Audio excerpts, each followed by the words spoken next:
morning. Really appreciate it. Let's kick off. This is the front page about Greenland and an agreement that could potentially see the UK benefiting. It could. So Donald Trump has been talking a lot about Greenland. He wants to buy Greenland, and there's several reasons for that. And so that's been all across the press. But the interesting thing is that 100 years ago, another American president, Wilson Woodrow, who I doubt is on Trump's mind when he's talking about these things, made an agreement when it came to the Greenland islands. So actually the UK has first dibs. So if Greenland is going to sell, UK gets to say, first right of refusal. Now, of course, when Donald Trump is saying all these things, I don't think he really cares whether or not, about all the history and all of those things. You know, he's saying he wants to do something. The reason why people think Trump wants to buy it is because it is an important island for the security of the US. So they take a case of a potential attack from Russia, and as well, it's got lots of rare metals, which going into the new electric future for electric cars and things like that, that could be really good, as well as the oil and gas there. So there's plenty of reasons why everyone would want to buy this country. But this agreement 100 years ago means that actually the UK could scupper it, which comes at a good time for his first phone call with Keir Starmer, where he says they're all getting along, he really likes him now, which wasn't, well, mind you, it was Elon Musk who was saying things about Keir Starmer, not Donald Trump. So it's interesting that we have this nice part of the conversation which may make their first phone conversation less awkward than it could have been. Maybe Keir Starmer could magnanimously give him... But key to this, Emma, one would say, is check the fine print of any agreement that you go into. Exactly. Yeah, and also let's have a little bit of respect for the people of Greenland. I'm sure they don't want to be discussed like this and bought and sold and traded around like this. You know, they have their own sovereignty and they have their own country, and I'm not sure that we should be sort of using them like this. But also the fine print is that it will always be Denmark, so whoever buys it, that will be retained. Yeah, OK. I wanted to move on to the Daily Mail. It's page 12. Actually don't feel like this story is getting much prominence, and it's about W.H. Smith's, Emma. It's a shop that I have very fond memories of, getting my stationery before school. Yeah. Everybody over, maybe over the age of 30 or whatever, will remember W.H. Smith as a sort of high street stationer. It was where you got your books, your newspapers, your magazines, all of that. Anyway, after 233 years of W.H. Smith's, it looks like the axe is falling, but only on their high street retail business. Yes. The arm, the sort of travel arm, the airports, the train stations, airports and hospitals is a very lucrative business. The high street operation is in trouble. W.H. Smith started life as a newspaper vendor in Mayfair, just one little newspaper vendor in 1792. Then it was a bookstall in Euston Station, and then they became a sort of distributor of newspapers and stationers and all of that. There's obviously fear for 5,000 of their workforce and the high street. And the problem with the high street is they've got quite poor customer service, allegedly, quite scruffy stores. They've got very high operating costs on the high street. They've obviously got, you know, an increase in the minimum wage. The travel business is worth around £1.5 billion. So they'll keep that. That's the really lucrative bit. But the retail high street is only making only around 32 million profit. It's interesting you say that about how it's looking messy and cramped. The 2019 Which Best Retailer Survey of the Year said exactly that there's no kind of direction in the stores on the high street, which is, you want to go into a store and know what you're going into. You want your stationery, you want your magazines, but it doesn't have that overall sense of direction. I mean, truth be told, I will only nip into W.H. Smith if I'm, like, desperate for, like, an ink cartridge or something like that, which goes to show it's probably most people's experience. When was the last time you went to W.H. Smith and bought a book on the high street? You mainly go when you are at the airport. I think it's very much run in at the train station for a magazine and sweets.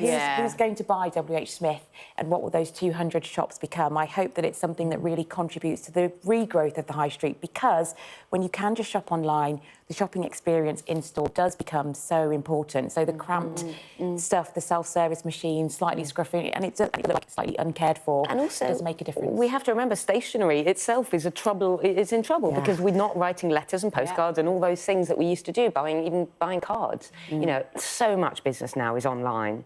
And there's 5,000 staff who are working around the country in their stores, and we have to remember them as well. Yeah, jeopardy for their jobs. Let's move on to the Sunday Mirror. Rachel Reeves, the Chancellor, she'll be on Sunday morning with Trevor Phillips at 8:30. But here, the front page spread, I'll deliver for working people, Janelle?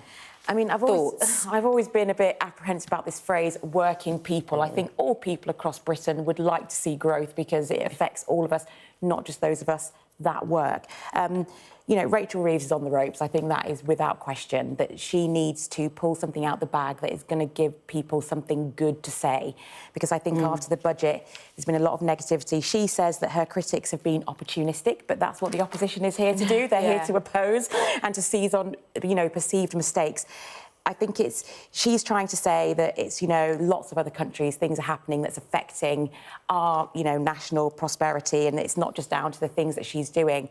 I think if this government really want us to think they're a serious lot of people with a serious plan that can actually make things grow, I think we need to hear about more than just cutting. And it's great that she's bullish, and it's great that she's kind of taking this on and kind of being very, very strong. However, you have to get people to play nicely with you in the sandpit, and you can't just say, I'm a leader. You have to say things that people want to follow. Yeah. And I think that's a bit of her issue at the moment, is that, yes, she's hitting out and, yes, relaunching a couple of months, but we need to see some action, and people need to feel that in their pockets. That's what will really make people start to say something different. Yeah, Emma, certainly a different type of Chancellor from the budget. Certainly. Well, first female Chancellor, as she has reminded us a million times. But yeah, I mean, it goes further back than the budget, actually. It was a pretty disastrous budget for many, many employers and small businesses, businesses around the country. Even big businesses like Sainsbury's have been talking about cutting staff. But it goes further back than that. The economic, the fiscal decisions made almost from day one, things like, you know, the decision over winter fuel, things like private schools, things like the farmers' inheritance tax, are all come back down to the Treasury, don't they? They all come back down to number 11. Many of those decisions simply don't really make sense, have been very, very unpopular, and don't really make sense. You know, you're saving such small amounts, really, in comparison to what her black hole was, or what they've claimed the black hole is. So I agree 100% that she's sort of talking a good game about growth and not really delivering policies around that. But what she is saying is, look, I want to encourage, you know, green projects to go, well, development on green She'll be talking about fields. that this week, So she'll be talking about that this week. She wants potentially the expansion of Heathrow, Luton airports in the south, you know. Big talk like that you expect, I suppose, from, and she won't like this, a Conservative Chancellor. Yeah, but that's the thing, she's taking on her own party, which is kind of one thing, you know, saying she doesn't want blockers. The farmer story didn't get to earlier. Even Tesco are backing the farmers in saying, you know, what is going on with this budget? It's fine to swing big, but if you swing big, you better hope you don't miss, because I think the issue kind of is the budget, and the big thing for the working people meant that employers had to lay people off. So it's not just making the big headlines. And this is a government with lots of seats, but thin majorities everywhere. So it's a bold plan to kind of go big now and hope that you could make it good later. But if this doesn't come good in 1 to 2 years, I think this government are going to be in serious trouble. Yeah, Trevor Phillips will be putting all of those issues to her. On then, Emma, and we're going to turn our attention. This is the Observer, and again, this double-page spread showing the pixtures of the 3 girls who were murdered last summer, and this is all to do with the sentence of Axel Ruda-Cabana. Yeah, so he was sentenced on Thursday to 52 years, and the judge himself expressed frustration that he wasn't able to impose a full life sentence. Ruda-Cabana was, I think, 9 days short of his 18th birthday.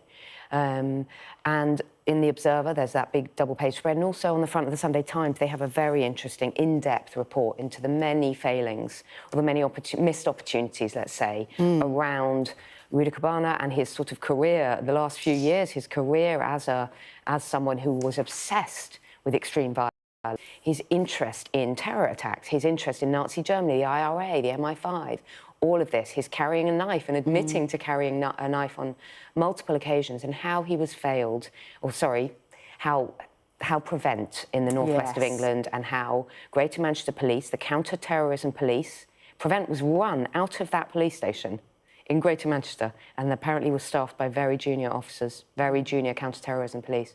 Anyway, how many times there were opportunities for him to be stopped, to be apprehended, to be taken into custody of some sort, and how many times that didn't happen. And look what happened on July the 29th to those 3 little girls who should be with their families today. Absolutely. Janelle, you know, it's really quite important, isn't it, that we continue to see these girls in the coverage of this story? I think, you know, as journalists, you know, we want to tell stories that bring things to light, but that also people feel that emotional connection. And I think we have to understand that all of those failings, the people being, what it leads to is these 3 young girls not being here today. His family referred him. You know, people's families don't refer people to agencies unless they think there is something here. And so I think it is really important. And with a lot of these things, people can get very defensive. Agencies can get defensive of, you know, we did all the right things, we did the things that we couldn't. And I think this is not a moment for defensiveness. I think this is a moment for openness to really look at what failed. Do we have the right people on the ground? Are they being correctly supervised? Are they being welcome in spaces? Because everyone, as you say, who was involved in this, yes, you can't know the outcome that's going to happen, but now having seen the outcome, I hope there's a true sense of we actually want to make Prevent work and make it better. I hope this doesn't just become a political football, that actually it becomes something that we use to make our country safer, because there will be other people out there with these same kinds of plans. How do we make sure they don't get to enact on them? That is the important thing. Yeah, and it's you know, it's not about a blame game, and it's such a cliche to say lessons need to be learned, but I think in this case you're absolutely right. Lessons do actually need to be learned. Yes, Rudy Cabana had been given a diagnosis of being on the autism, fine, but that doesn't mean that an individual can't still be dangerous. Yes, he was vulnerable probably through his mental health in many ways, but that doesn't mean that he should just be let free, you know, and so I think lessons have to be learned this time. Absolutely. Let's go to the Observer front page. We've been reflecting this throughout the morning, and it's the release of those 4 female hostages from Hamas to Israel. Yeah, and very moving images on the front of the Observer and also on the front of the Telegraph. This was the 4 female IDF Israeli fighters who were released yesterday morning. This is a sort of very fragile, breakable truce situation that's ongoing. And obviously we saw last Sunday the first 3 young women were released. I mean, these women, these IDF fighters were 19 and 20. They were very, very young. They were held for 477 days in pretty much, you know, underground tunnels, probably in complete ignorance of what was going on outside. One cannot even imagine the trauma, the physical, psychological trauma that they have endured. But also I think the families, each time we wait for these hostage release situations, and, you know, it's never quite clear whether people are alive or whether they're going to make it out. But already, I'm afraid, the truth sort of cracks are starting to show. Israel have been claiming that Hamas had said that civilian hostages would be released, and they instead released IDF hostages. So, yeah, but it is amazing to see these young women re-emerging. We saw the convoy of Red Cross trucks going into Gaza, the crowds that started to emerge too. Emma says it's fragile. It was fragile in paper, but in reality, it's even worse. I think so, and even, you know, the way they were released with Hamas taking pictures of them in their uniforms, the guards, and then, of course, there's the exchange of the other, 200 hostages, you know, releasing the other side. I think the fact that they are releasing them in groups may just hold this together slightly more in terms of all of the cracks are showing, because actually, rather than one big hostage exchange, by doing it way, it means that both in the process going. So I think that is the only thing that could keep holding this together. But I think, you know, on both sides, there's not that goodwill to hold it together in that sense, and I think you do still need a sense of that, and that is not there even in the releasing of the hostages. It's not kind of being done in a goodwill way, so that could bring a further cracks, but you just hope that people can hold on and see the long game. But this is a long running saga that goes way from beyond Wayfall, 7th of October, and you know, we can't just think this is going to now solve it. I think that would be hard to say. Yeah, absolutely. OK, ladies, I'm going to have to leave it there. It's great to have your company this morning in the paper review. We will be back after the break with more.